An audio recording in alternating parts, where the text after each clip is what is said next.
أعوذ بالله من الشيطان الرجيم. بسم الله الرحمن الرحيم. بسم الله الرحمن الرحيم. السلام عليكم ورحمة الله وبركاته. إن الحمد لله نحمده ونستعينه ونستغفره ونعوذ بالله من شرور أنفسنا ومن سيئات أعمالنا. من يهد الله فلا مضل له ومن يضلل فلا هادي له. وأشهد أن لا إله إلا الله وحده لا شريك له له الملك وله الحمد وهو على كل شيء قدير. وأشهد أن محمدا عبده ورسوله وحبيبه وخليله صلوات ربي وسلامه عليه وعلى آله وأصحابه ومن اهتدى بهداه إلى يوم الدين يوم لا ينفع مال ولا بنون إلا من أتى الله بقلب سليم. Jemaah yang semoga dirahmati oleh Allah Jalla Jalaluh. Segala puja dan puji syukur senantiasa kita ucapkan kepada Allah Rabbul Alamin. Kita memuja dan memujinya, bersyukur atas limpahan berkah yang diberikan oleh Allah Jalla Jalaluh kepada kita jemaah. Allah Rabbul Alamin memberikan begitu banyak nikmatnya yang kita harus bersyukur dengan nikmat tersebut. Terus syukuri nikmat tersebut jemaah. Karena dengan bersyukur, dengan senantiasa menerima apa yang diberikan oleh Allah Tabaraka wa Ta'ala, maka Allah Jalla Jalaluh akan memberikan yang terbaik kepada kita jemaah. Kemudian salawat beriring salam kita ucapkan kepada Nabi kita Muhammad bin Abdullah sallallahu alaihi wasallam. Allahumma salli wa sallim wa zid wa barik wa an'im ala sayyidina wa maulana Muhammad bin Abdullah sallallahu alaihi wasallam. Ya Allah, semoga selawat beriring salammu, tambahan berkah dan nikmatmu senantiasa tercurahkan kepada hamba kekasihmu ya Allah, kekasih kami ya Allah, junjungan kami ya Allah, Muhammad bin Abdullah sallallahu alaihi wasallam.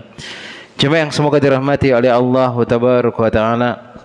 Alhamdulillah pada kesempatan malam hari yang berbarokah ini kita bisa duduk, kita bisa mempelajari kalamullah, menggunakan atau mempergunakan nikmat yang diberikan oleh Allah Jalla Jalaluh dari kesehatan, dari waktu luang, dan diberikan kita umur yang panjang. Kemudian kita duduk untuk senantiasa mendapatkan ketaatan dan untuk senantiasa berada dalam ketaatan kepada Allah Rabbul Alamin.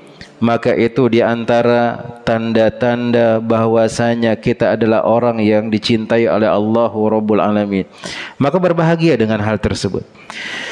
Jemaah yang semoga dirahmati oleh Allah Tabaraka wa Ta'ala.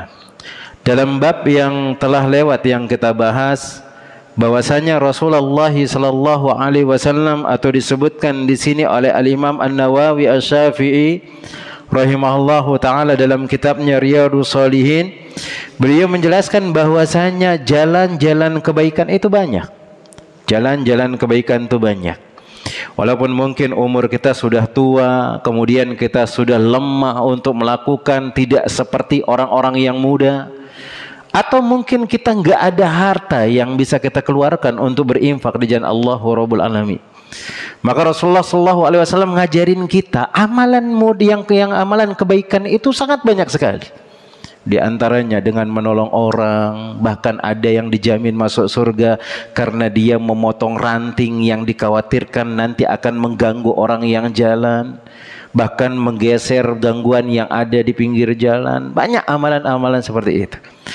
Maka Al-Imam An-Nawawi menyebutkan dalam bab yang berikutnya, beliau mengatakan babu al-iqtisadi fit ta'ah. Bab berlaku sederhana dalam ketaatan kepada Allah Tabaraka wa Ta'ala. Apa maksudnya sederhana? Tidak memaksakan diri dalam beribadah.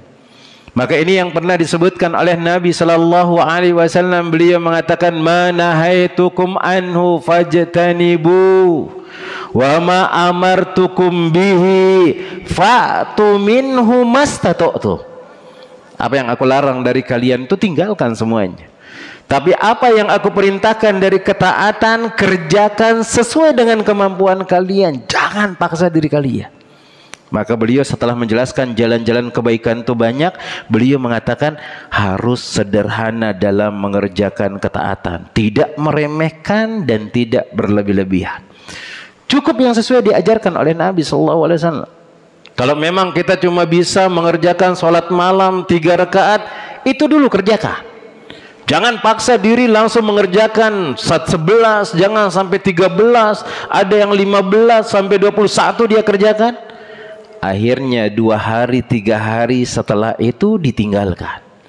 Maka ini kata Nabi Sallallahu Alaihi Wasallam mengatakan kepada seorang sahabat, ya Abdullah, la takun misla fulan. Wahai Abdullah, jangan engkau seperti si fulan itu. Kenapa dia ya Rasulullah? Beliau mengatakan, kana yakumul laila fataraka qiyamal lail. Dia rajin mengerjakan salat malam, beberapa hari setelahnya enggak pernah dikerjakan lagi. Karena dia memaksakan diri berlebih-lebihan, enggak mampu dia, sudah tahu dia dirinya enggak mampu. Tapi bukan berarti kita enggak diperintahkan bersemangat dengan ibadah, bersemangat cuma. Bersemangat itu beda dengan memberatkan diri, beda. Kalau memberatkan diri memang dia maksa dirinya, dia enggak mampu. Dan kadang-kadang kalau orang sudah memaksakan dirinya, dia sudah enggak mampu, maka dia akan berusaha ini dan itu, akhirnya dia pun akan lelah dengan apa yang dia kerjakan. Mungkin karena dia ingin mendengar sanjungan dari orang lain dan yang lainnya. Maka jemaah yang semoga dirahmati oleh Allah Jalla Jalaluhu, Allahu Rabbul Alamin mengatakan dalam surat Thaha, Taha ma anzalna alaikal qur'ana litasqa.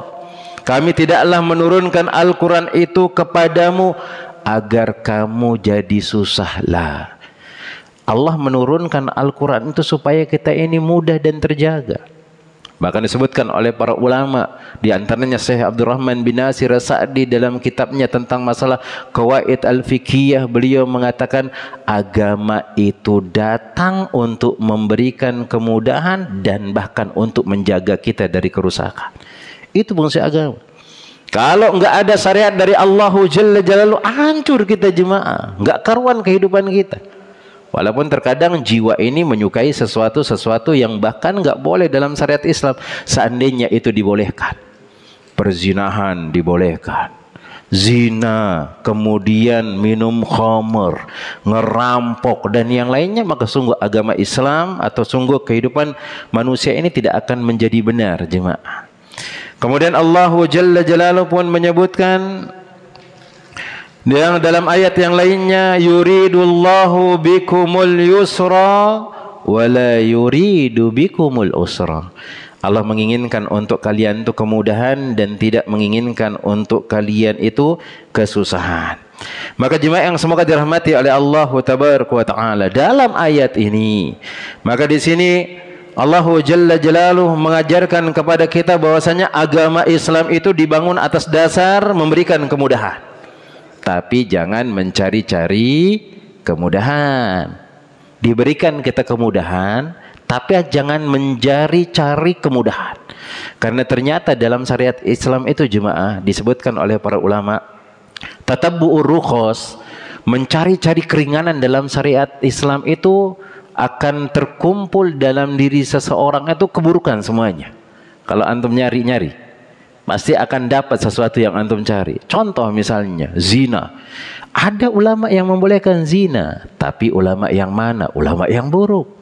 Khamr, ada khamr yang dibolehkan oleh ulama-ulama, tapi ulama-ulama yang tidak jelas asal usulnya, yang dia tidak bertakwa kepada Allah Rabbul Alamin.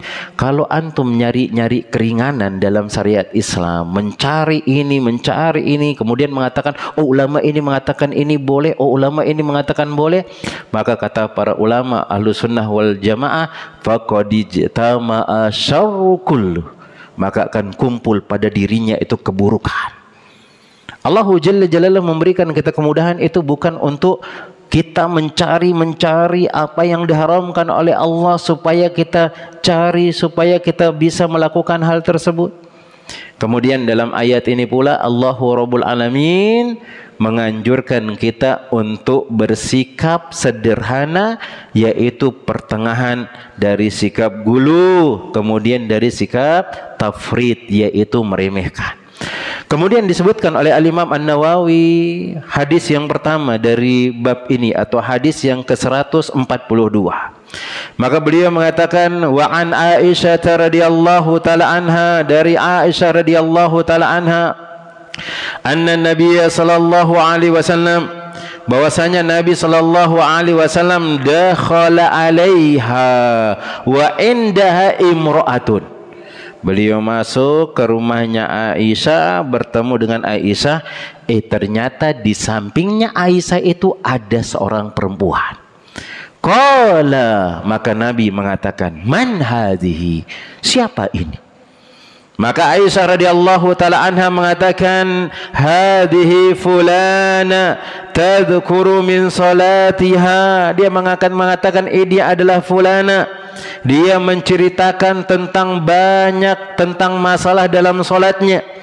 Qala, maka Nabi sallallahu alaihi wasallam mengatakan, mah alaikum bima tutikuna. Beliau mengatakan, tinggalkan apa yang kalian tidak bisa kerjakan dari ibadah tersebut. Dia cerita masalah ibadah solatnya. Solatnya ini, solatnya ini, solatnya ini. Dia keluhkan solatnya ini. Maka Nabi sallallahu alaihi wasallam, tinggalkan sesuatu yang engkau itu tidak bisa melakukan hal tersebut. Fa wallahi la yamahallullahu hatta tamlu. Maka Allah Rasulullah sallallahu alaihi wasallam mengatakan, demi Allah, Allah tidak akan bosan meskipun kalian itu bosan sendiri. Tidak akan pernah bosan Allah. Antum mengerjakan ibadah, memaksakan diri, bosan melakukan ibadah, Allah itu enggak bosan sama kita. Enggak bosan. Bahkan lihat Allah Jalla Jalaluhu ketika kita melakukan ibadah yang buruk atau ketika kita berbuat maksiat kepada Allah Jalla Jalaluhu, apakah Allah meninggalkan kita? La. Bahkan disebutkan oleh Nabi sallallahu alaihi wasallam, Allah membukakan pintu taubatnya di siang hari li musii'il laili, bagi orang-orang yang melakukan perbuatan haram di malam hari. Dan Allah yabsutu yadaihi, membuka pintu maafnya di malam hari atau di malam hari untuk orang-orang yang melakukan perbuatan dosa di siang hari. Apalagi bagi kita yang kesusahan dengan melakukan ibadah, Allah enggak akan bosan dengan hal tersebut. Kemudian wa kana ahabbul ladzi ilaihi ma dawama sahibu alaihi sallallahu alaihi wasallam au muttafaqun alaihi. Dan dahulu kata Nabi sallallahu alaihi wasallam, ibadah yang paling kami cintai, kata beliau, adalah ibadah yang dilakukan dengan kontinu walaupun ibadah itu sedikit. Itu yang dicintai oleh Allah Jalla Jalaluhu. Bahkan ada sebuah hadis Nabi sallallahu alaihi wasallam mengatakan, ahabbul a'mali indallahi adwamuha wa in qalla. Amalan yang paling dicintai oleh Allah Rabbul Alamin adalah amalan yang terus menerus walaupun amalan itu sedikit. Jemaah, kerjakan. Oh, kita enggak ada duit misalnya untuk melakukan perbuatan ini, maka apa yang bisa antum melakukan itu kontinu. Bahkan kemarin kita sebutkan di akhir-akhir dari hadis yang dibawakan oleh Al-Imam An-Nawawi tentang penjelasan kebaikan itu jalannya banyak. Ada orang yang bertanya kepada Nabi SAW, ya Rasulullah, amalan apa yang terbaik yang bisa aku lakukan? Beliau mengatakan, engkau bekerja, kemudian engkau makan dari hasil kerjamu, kemudian sedekahkan apa yang engkau dapatkan. Dia mengatakan, kalau enggak bisa ya Rasulullah, karena memang dia enggak ada pekerjaan, jemaah, pengangguran dia. Maka Nabi sallallahu alaihi wasallam mengatakan, engkau bantuin orang lain, bahkan sampai engkau ngangkat barang ke kendaraannya atau bantuin dia naik ke kendaraannya, maka itu adalah sedekah yang bisa engkau kerjakan. Dia pun mengatakan, kalau enggak bisa ya Rasulullah, apalagi? Maka beliau sallallahu alaihi wasallam mengatakan, yumsik anis syarri fa innaha sadaqah. Engkau jaga dirimu, jangan buat aneh-aneh. maka itu pahala. Kemudian dia nggak bisa melakukan yang lainnya, continue sudah dengan hal tersebut. Jaga diri ketika lagi heboh-heboh suasana pemilu kayak kemarin, jaga, nggak boleh ada komentar. Ketika sekarang ada sudah mulai diangkat mungkin presiden misalnya, presiden yang satu akan selesai, jangan dicemoohkan dia, tahan diri. Jangan melakukan keburukan. Terus kita jaga. Ada tetangga, ada masalahnya yang kemana-mana tersebar, yang kita belum pasti ketahuan dengan kejelasan masalah tersebut. Jaga diri kita. Bahkan walaupun kita tahu masalah mereka dan itu adalah aib mereka, apa urusan kita untuk menyebarkan aib orang lain? Jaga lisan kita. Jaga tangan kita. Jangan melakukan hal-hal yang diharamkan oleh Allah wa Rabbul Alamin. Seperti itu kata Nabi SAW. Amalan yang dicintai oleh Allah, amalan yang kontinu walaupun amalan itu sedikit. Kemudian jemaah yang semoga dirahmati oleh Allah Tabaraka wa Ta'ala. Maka di sini di antara faedah yang bisa kita ambil dari hadis ini adalah yang pertama, boleh seorang itu bertanya kalau ada orang yang masuk ke rumahnya, baik dia laki-laki atau perempuan. Kalau antum nggak tahu siapa dia, masuk ke rumah tiba-tiba ada tamu, maka tanya siapa dia itu. Boleh, supaya lebih jelas. Apalagi kalau misalnya dia butuh dan yang lainnya. Kemudian disebutkan juga di sini di antara jawazu dzikril wasfi amamal alim liyasihha al khata wa yusni ala sawa. Bolehnya seorang alim ini menyebutkan atau bolehnya seorang menyebutkan atau bertanya kepada alim suatu perkara supaya dia tahu apakah amalannya itu salah atau tidak. Maka kita jangan merasa sungkan dengan hal tersebut. Sama kayak seperti yang kemarin atau ada yang lainnya bertanya tentang masalah kiblat misalnya. Kemudian misalnya dia pernah safar, kemudian ternyata dia sholat, selesai sholat, ternyata kiblatnya salah karena nggak ada mimbarnya. Ada masjid kotak doang jemaah. Orang bingung, sajadah juga nggak ada. Biasanya kan dilihat kayak seperti ini, oh berarti kiblatnya sebelah sana. Tiba-tiba dia sholat hadap sana jemaah. Selesai sholat, kemudian ada yang negur dia. Kiblatnya tadi salah. Nah, akhirnya dia ragu, sholatnya benar apa enggak? Nanya, supaya kita tahu ternyata seperti ini hukumnya dan seperti ini hukumnya. Ternyata kalau orang sudah mencari arah kiblat, kemudian dia ijtihadnya kiblatnya hadap sana, kemudian dia selesai sholat, maka sholatnya itu sah dan tidak perlu diulang. Seperti itu.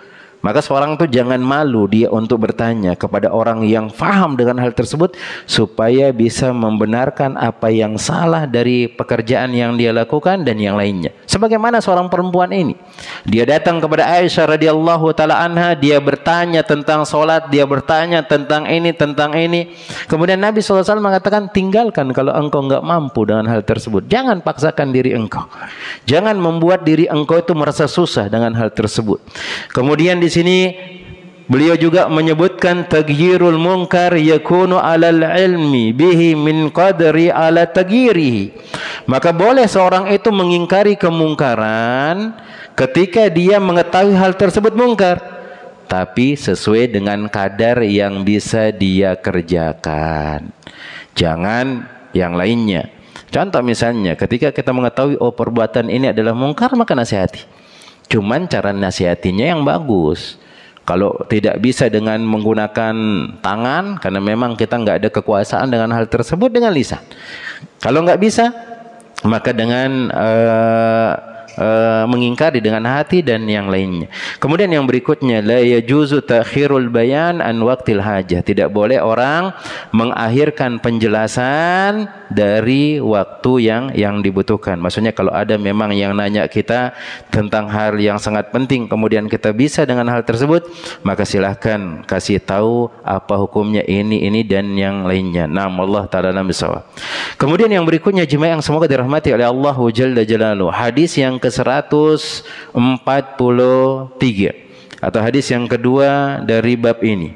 Maka di sini jemaah yang semoga dirahmati oleh Allah tabaraka wa taala disebutkan oleh Al-Imam An-Nawawi Asy-Syafi'i rahimahullahu taala, wa an Anas radhiyallahu taala anhu qala, dari Anas semoga Allah meridhoinya, ia mengatakan jaa salasu ruhtin aw rahtin ila buyuti azwajin Nabi sallallahu alaihi wasallam yas'aluna an ibadatin Nabi sallallahu alaihi wasallam. Dan hadis ini pernah lewat dalam pembahasan tentang masalah ini. Maka ada 3 orang yang dia datang kepada Nabi sallallahu alaihi wasallam, yang dia datang kepada rumah-rumah istri Nabi sallallahu alaihi wasallam. Apa yang dia lakukan? Dia ingin bertanya tentang ibadah yang dikerjakan oleh Nabi SAW. Dan para sahabat pada zaman dahulu luar biasa jemaah. Ketika melihat ada orang yang soleh, ketika dia melihat apalagi dia adalah seorang Nabi yang wahyu diturunkan kepadanya, maka dia nggak segan-segan untuk nanya kebaikan. Nggak segan-segan dia untuk melakukan kebaikan-kebaikan. Bahkan kita sebutkan kemarin tentang orang miskin yang dia ngelihat ada orang kaya yang borong pahala, dia nggak segan-segan datang kepada Nabi SAW mengeluhkan, ya Rasulullah, orang kaya itu borong pahala dia, wa Rasulullah. Amalan apa yang kita kerjakan supaya sebanding dengan mereka? Dan begitu juga dengan 3 sahabat ini. Dia datang ke rumah Nabi sallallahu alaihi wasallam, bertemu dengan istri-istri Nabi, dia bertanya tentang ibadah yang dikerjakan oleh Nabi sallallahu alaihi wasallam. Falamma ukhbiru ka'annahum taqalluha, maka ketika dikabarkan amalan Nabi SAW, mereka mengatakan, kok amalan kita cuma sedikit, nggak sebanding dengan Nabi sallallahu alaihi wasallam.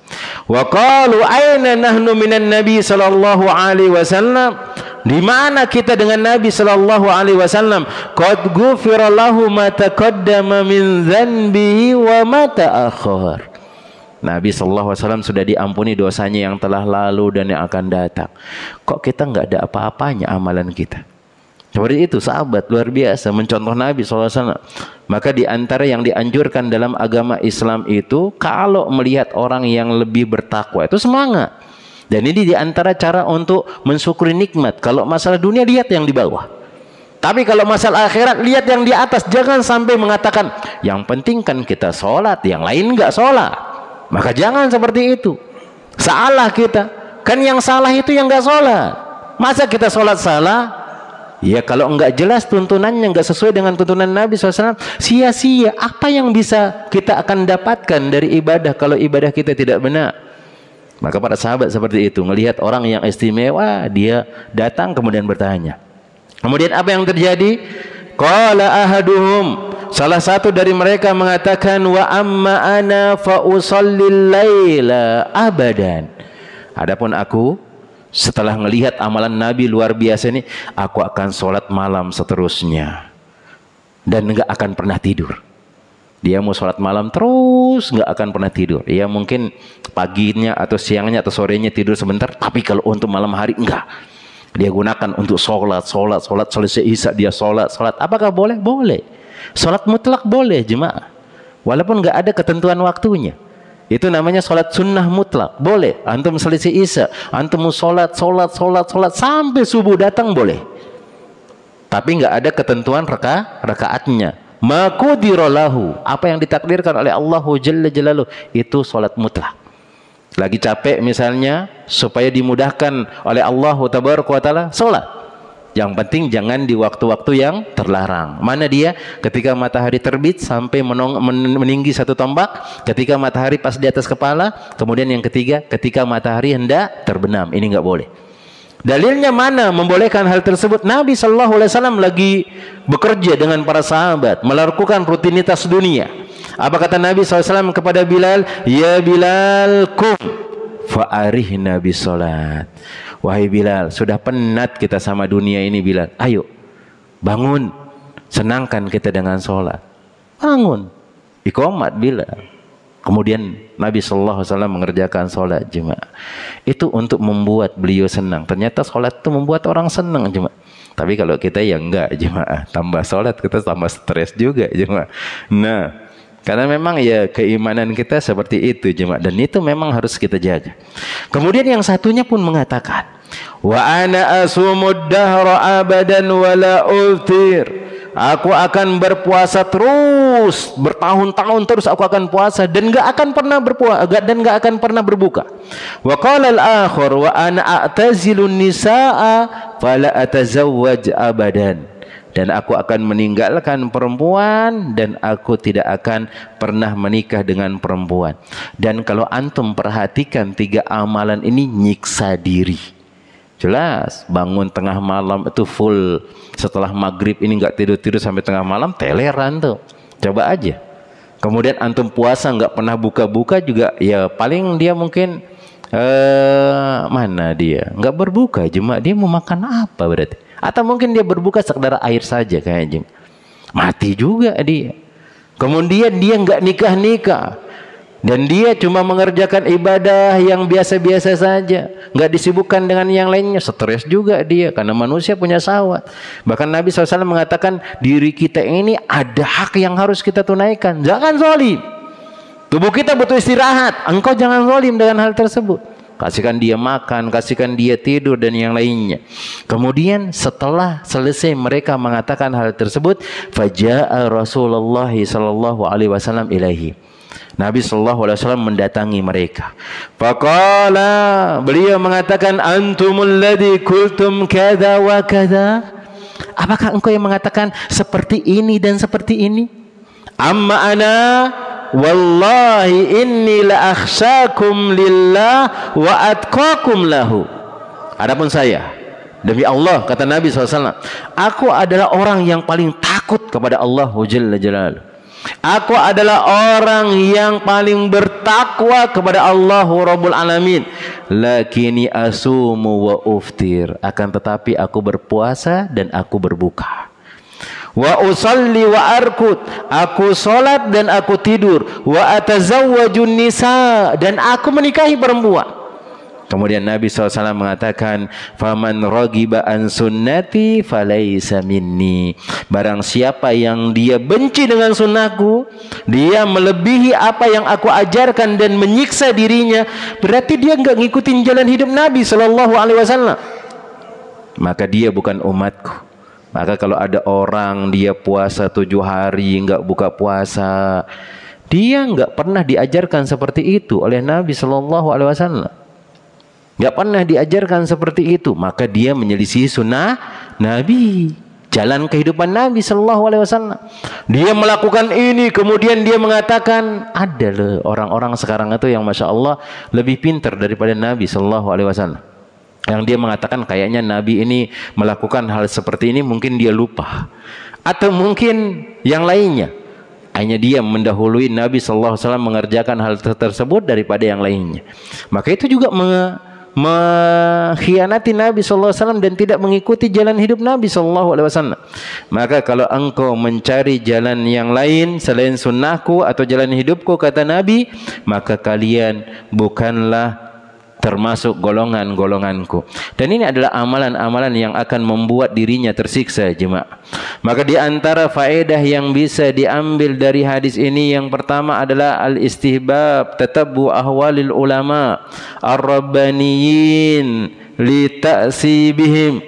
Maka disunnahkan mencari jalan atau kondisi atau keadaan-keadaan ulama ar-rabbani. Untuk apa? Untuk mencontoh mereka. Boleh cari-cari orang-orang yang soleh, kemudian kita tanya apa sih yang dia kerjakan, apa yang kerjakan, kemudian yang lainnya.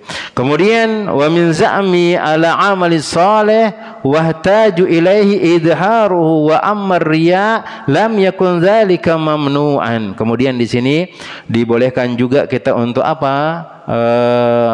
Hendaknya atau bertekad kuat untuk melakukan amalan-amalan soleh, kemudian menyebutkan hal tersebut, dan itu bukanlah riya.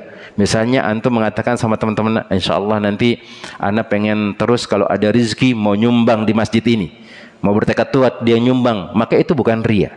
Dia itu hanya sekedar tekad kuatnya, kalau ada rezeki dia akan nyumbang. Ingat, itu bukan riya. Kemudian yang berikutnya, al-iktisadu fi sunnah khairun min ijtihadi fil bid'ah. Nah, iktisadu fil sunnah. Sederhana dalam sunnah itu lebih utama daripada berlebih-lebihan atau bersungguh-sungguh dalam melakukan hal-hal yang bukan diajarkan oleh Nabi sallallahu alaihi wasallam.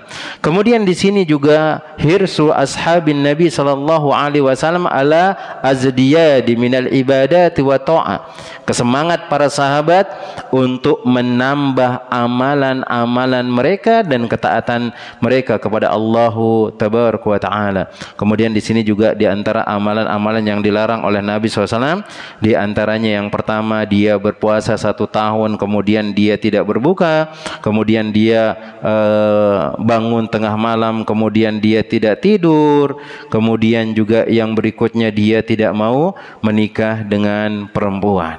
Kemudian jemaah yang semoga dirahmati oleh Allah Jalla Jalaluhu, maka di sini Nabi juga sallallahu alaihi wasallam mengajarkan kita untuk terus sederhana dalam melakukan amalan-amalan soleh dan tidak berlebih-lebihan dengan hal tersebut.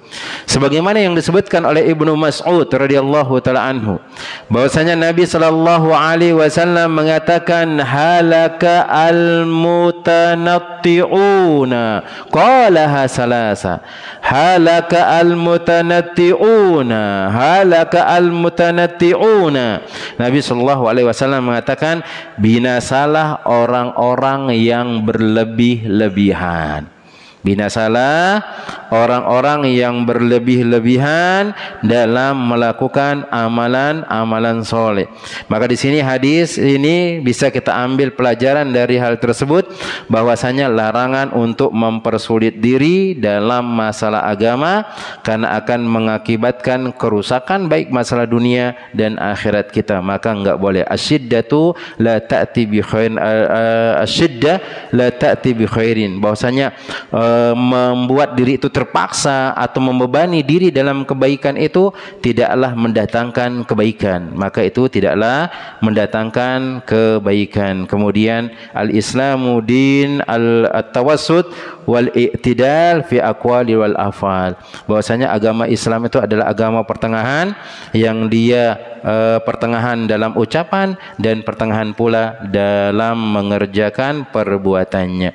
Kemudian Nabi sallallahu alaihi wasallam menyebutkan dalam hadis yang berikutnya dari Abu Hurairah radhiyallahu taala anhu, maka beliau mengatakan di sini anin Nabi sallallahu alaihi wasallam, dari Nabi sallallahu alaihi wasallam, inna dina yusrun, bahwasanya agama ini adalah mudah, lan yushadalladzi ahadun illa ghalaba, maka sesungguhnya tidaklah seorang berlebih-lebihan dalam urusan agama melainkan dia akan kalah, dia akan tidak mampu mengerjakan hal tersebut kalau dia berlebih-lebihan.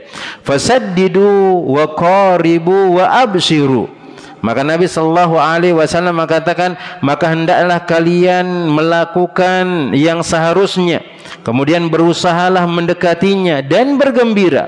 Wasta'inu bil guduti warauha.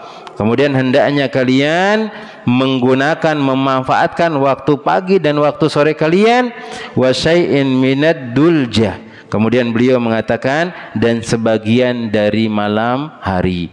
Maka mengerjakan amalan-amalan soleh itu sudah enggak usah kita paksa-paksakan diri kita, jemaah. Sekemampuan. Apa yang antum bisa lakukan, kerjakan. Apa yang antum bisa dan ringan bisa antum lakukan, kerjakan. Bahkan dalam hadis yang lainnya Nabi sallallahu alaihi wasallam ketika beliau diberikan pilihan untuk mengerjakan suatu amalan, maka beliau akan memilih yang lebih ringan dari dua amalan tersebut. Kemudian di sini beliau menjelaskan di antara faedah dari hadis ini, al-Islamu dinun yusrun wa raf'ul al-haraj, bahwasanya agama Islam itu adalah agama yang ringan, kemudian menghilangkan keraguan. Kemudian yang berikutnya adalah kullu semua orang yang membebankan dirinya, maka sungguh dia tidak akan bisa dengan hal tersebut. Kemudian yang lainnya. Maka kesimpulan dari apa yang kita bahas dari beberapa hadis pada kesempatan malam hari ini, Nabi SAW mengajarkan kita al-iktisadu fil ibadah, maka biasa-biasa sajalah mengerjakan ibadah, tapi berusaha terus membiasakan diri dengan hal tersebut. Kalau memang kita biasanya sholat malam 1 rakaat, kalau sudah terbiasa naikkan dia jadi 3. Kalau sudah terbiasa, naikkan dia jadi 5. Kalau sudah terbiasa, naikkan dia menjadi 7 dan seterusnya. Seperti itu. Tapi jangan langsung kerjakan semuanya. Karena kalau ada orang yang dia syiddah dalam hal tersebut, la ya'ti illa golabah, maka tidak akan datang kecuali dia akan terbebani dengan hal tersebut. Dan ini juga tergantung dari niat juga jemaah. Karena kalau ada orang dia pengen nguasain atau menandingi orang lain, ada orang yang nyumbang misalnya di masjid ini 100 juta, kemudian dia pengen mengalahkan orang tersebut dengan bersedekah misalnya 200 juta, lama-lama dia akan merasa berat dengan hal tersebut dan yang lainnya. Maka ketika mengerjakan amalan-amalan soleh jemaah yang semoga dirahmati oleh Allah wa Rabbul Alamin, kita diperintahkan untuk iktisad, untuk sederhana, kemudian tidak berlebih-lebihan, dan tidak pula meremehkan amalan-amalan soleh dari amalan yang diajarkan oleh Nabi sallallahu alaihi wasallam. Wallah ta'ala alam sawab jemaah ini yang mungkin ana dapat sampaikan. Mungkin ada pertanyaan 1 atau 2 pertanyaan. Nah, tentang masalah ini. Kalau enggak ada kita cukupkan. Nah, puasa Senin Kamis. Dan puasa apakah tidak terpaksa kalau puasa Nabi Daud itu? Nah, jemaah, bagaimana kita sudah puasa Senin Kamis, tiba-tiba kita mengerjakan puasa Daud. Apakah mengerjakan puasa Daud itu kita akan dapat pahala dengan puasa Senin Kamis kalau dia kebetulan pas di waktu Senin misalnya, minggu berikutnya bertepatan di hari Kamis misalnya? Naam, karena dengan kebiasaan kita itu kita akan mendapatkan pahala dengan hal tersebut. Antum biasa Senin Kamis puasa, kemudian antum dapati ada amalan lebih baik daripada Senin Kamis. Apa itu? Puasa Daud. Karena Nabi SAW mengatakan khairu siyamikum siyamu Nabi Daud. Sebaik-baik puasa kalian adalah puasa Nabi Daud. Kana yasumul yauma wa yuftirul yauma. Beliau puasa sehari, beliau berbuka sehari. Kemudian antum hilangkan kebiasaan Senin Kamis, antum puasa Daud bertepatan dengan hal tersebut, tetap dapat pahala. Tetap dapat pahala dengan hal tersebut. Tapi kalau dia biasakan juga Daud, walaupun antum nggak pernah Senin Kamis, kemudian antum mengerjakan puasa Daud, jelas puasa Daud itu lebih utama daripada Senin Kamis. Nah, dapat dua-duanya bagi orang yang terbiasa. Tapi kalau bagi orang yang nggak pernah Senin Kamis dia, kemudian bertepatan pas puasa Daud hari Senin misalnya, apakah dia dapat pahala? Nggak dapat Senin Kamis. Dia cuma dapat puasa Daud itu saja. Tapi yang jelas puasa Daud itu lebih utama daripada Senin Kamis. Kecuali yang tadi yang punya kebiasaan. Tiba-tiba karena mendapatkan, Masya Allah dia tahu ternyata ada dalil, ada puasa lebih baik lagi dari Senin Kamis, dia puasa Daud, kemudian bertepatan, dia dapat double pahala hal tersebut. Allah ta'ala alam shawab. Nah. Assalamualaikum warahmatullahi wabarakatuh. Waalaikumsalam. Mohon nasihatnya Ustaz. Di tempat kami di tempat depan rumah kami ada sebuah musola. Di sana tidak ada pengurus, siapa yang mau aja ngurusi musola itu. Dan kebetulan kami mengurusi infak sedekahnya dari jamaah-jamaah di situ. Orang jamaah di situ menyumbang untuk musola. Kami merasa musola itu cukup untuk membelikan token 1 bulan atau 3 bulan ke depan. Lebihnya sedekah tadi saya sumbangkan ke masjid yang sedang membangun. Apakah perbuatan saya ini salah? Mohon penjelasan. Nah, jemaah, ada orang mengelola misalnya kayak seperti inilah masjid kita. Udah selesai, udah pembangunan jemaah, beres semuanya. Kemudian tinggal yang dia susahkan paling listrik doang. Apalagi yang dibangun lengkap misalnya, nggak ada kurang, AC ada, semuanya ada. Kemudian pengurus masjid berijtihad, oh kayaknya masjid sebelah itu belum selesai dibangun. Apakah boleh dialihkan di sana? Apakah boleh dialihkan di sana? Boleh, dengan kesepakatan semua DKM. Kesepakatan semua DKM. Kalau ada yang menentang, nggak usah. Karena antum akan terjadi sesuatu yang tidak diinginkan di sana. Dan perpecahan seperti itu tidak dianjurkan oleh Nabi SAW. Ya sudah, kalau enggak setuju karena dia mengatakan kita takutnya nanti ada kejadian apa, tiba-tiba AC mati semuanya, ternyata duit sudah kita sumbangkan ke masjid sebelah, akhirnya orang sholat di masjid kita itu enggak nyaman misalnya. Ya sudah, simpan saja. Simpan aja dulu untuk kebutuhan-kebutuhan yang lainnya. Yang seperti itu. Apakah tidak berdosa saya menahan orang berinfak kan berharap pahala Ustaz. Nah. Tapi kalau misalnya tidak diperkenankan saya menyumbang untuk ke masjid, apakah saya tidak berdosa menahan sedekahnya orang? Jemaah, yang dihitung oleh orang itu bukan uang itu digunakan langsung ke ini, tapi dia sekedar niat aja berinfak misalnya untuk masjid, itu sudah dicatat dia kebaikan, sudah jemaah. Sudah dicatat. Dan kita yang berinfak itu sebenarnya enggak dituntut duit kita digunakan apa.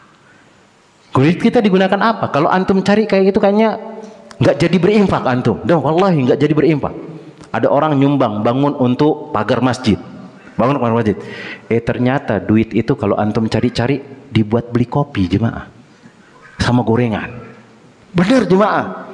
Kalau antum lihat tuh stres antum, ya Allah kemarin ana duit, antum perhatikan ada duit 5.000 dikasih tanda, atau 50.000, antum kasih tanda nomor 12, antum perhatikan terus, dapat di warung kopi cuma, ya Allah duit ana kemarin itu sumbang, kok di tempat warung kopi, stres antum cuma, karena kita dituntut ketika nginfak itu gak dituntut kemana, yang penting untuk operasional masjid tersebut.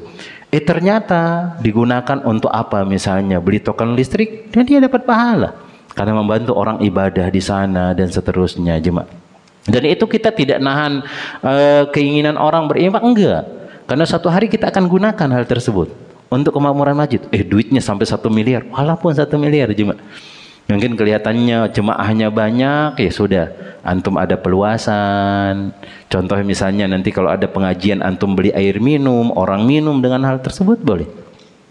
Tapi memang kalau mau disumbangkan ke tempat yang lain, diskusikan dulu sama yang lain supaya tidak berbentrokan, apalagi kan kita sama-sama pengen mencari kebaikan dan seperti itu. Dan nggak boleh kita egois jemaah, mentang-mentang antum ketua DKM kemudian semau maunya misalnya. Lah, ingat kita melakukan kebaikan ini untuk bareng-bareng. Seperti itu.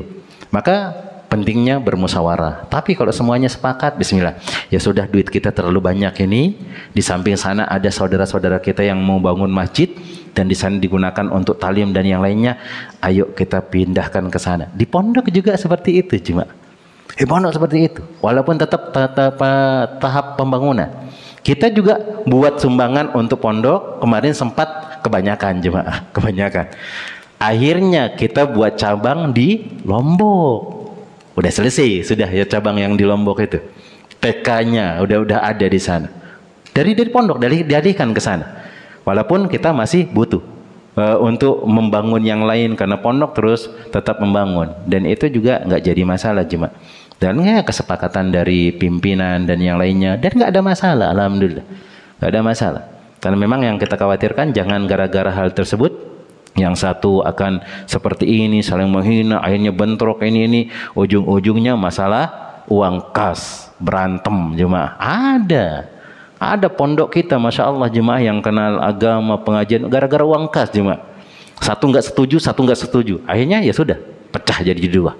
Nah, harus tetua-tetua kita yang turun tangan baru pada jadi akur. Ada ustadz senior langsung dikumpulkan semuanya, dinasihatin deh semuanya.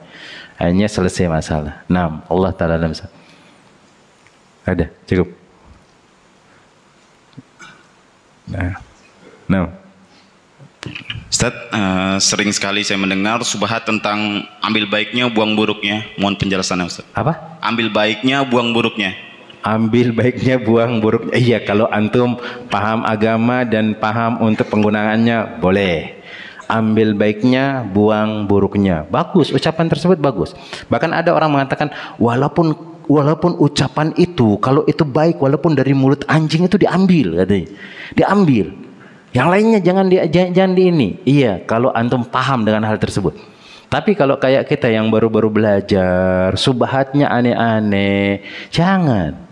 Karena banyak orang-orang menafsirkan semau-maunya jemaah, semau-maunya. Apa dulu yang ditafsirkan itu semau-maunya jemaah? Lupa, ada kejadian. Dia membolak-balikan fakta, tetapi kalau didengar ucapannya bagus jemaah.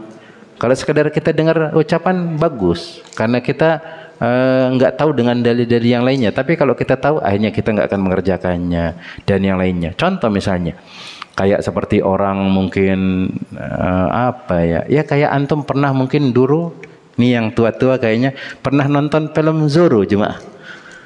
Film zaman dahulu yang pakai kuda, yang bertopeng, yang suka ngerampok orang kaya. Kita menganggap hero ini, hero jemaah. Ngerampok orang kaya, nanti dia pergi ke orang miskin dikasihkan harta-harta. Mantap dia. Mantap. Ini enggak mantap jemaah, dia maling. Ngerampok duit orang. Ya walaupun orang kaya jemaah, dia nggak mau berinfak, nggak boleh antum paksa. Nggak boleh. Nah jangan sampai itu mengatakan ambil baiknya itu luar biasa dia ngerampok orang kaya dibagikan ke orang miskin. Jangan jemaah, beda. Nah ini yang dulu ya pernah nonton, Anda dulu pernah nonton juga. Nah masih kecil, bagus filmnya jemaah. Nah Robin Hood, nah itu selepel dengan Zorro tersebut. Wallah ta'ala alam bisawab jemaah, itu juga tidak dibenarkan juga, kecuali kalau memang kita paham dengan ini nih boleh. Makanya butuh kita kalau ada dengar suatu permasalahan itu tanya terus. Jangan cukup satu orang saja ditanya, tanya yang lain. Kemudian kalau penjelasannya bagus, ada dalil-dalilnya dan yang lainnya, maka itu yang akan kita ambil dan itu yang kita imani dan kita amalkan. Allah ta'ala alam shawab. Mungkin ini yang dapat Anda sampaikan. Semoga Allah Jalla Jalaluhu senantiasa memberikan keberkahan kepada kita, kemudian memudahkan urusan kita, kemudian memasukkan kita ke dalam surganya. Amin ya rabbal alamin. Kita cukupkan dengan doa kafaratul majlis. Subhanakallahumma wa bihamdika asyhadu an la ilaha illa anta astaghfiruka wa atubu ilaik. Assalamualaikum warahmatullahi wabarakatuh.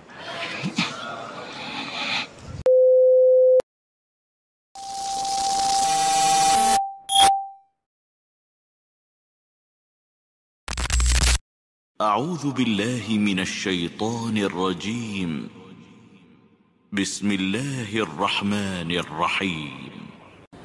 الحمد لله رب العالمين الرحمن الرحيم مالك يوم الدين